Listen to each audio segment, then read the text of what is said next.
This is Scott the Fix-It Guy. Today we have a Bosch dishwasher that isn't draining. So we opened up the door and we're going to see if there might be an obstruction in the sump area. We took off the lower spray arm, took off the triple filter, took off the screen.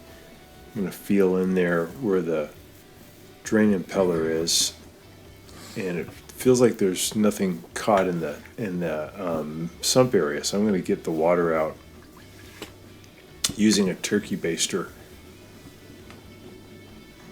So even when the drain's working well, there will always be a little bit of water down in this area, about a cup. So I'm going to get this water out so I can get a better look to what's happening with the drain impeller. It's got to make sure it can spin freely. I'm going to remove this one Torx 15 screw here that holds the top of the drain assembly, this little panel. I'm going to grab it, pull it up, take a look at it. I'm going to reach in and see if that little drain impeller can move freely. Sometimes there'll be something caught there, like a little piece of glass or a seed, and you just want to pull out whatever that thing is and then put the top back into position. Make sure it sits down as flat as possible. If it's up a little bit, it won't drain very well. It's got to sit down so it can create the right amount of water pressure. Then we're just going to put that Torx 15 screw back in. We'll reassemble it and we'll see if that did the trick. This is just one of the things that could be the problem when your Bosch dishwasher won't drain.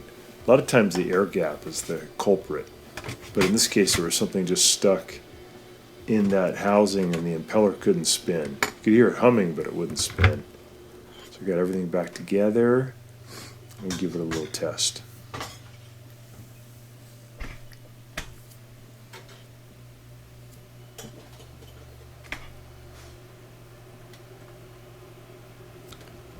Turn it off, turn it back on, and then when you close it, you can hear it's now draining. This is the air gap, and you can hear the water gurgling in there. So that did the trick. We just had something caught in that little impeller housing. And then after it drains, if you take a look in there and you pull off the filter, you should basically have about a cup of water, which is correct.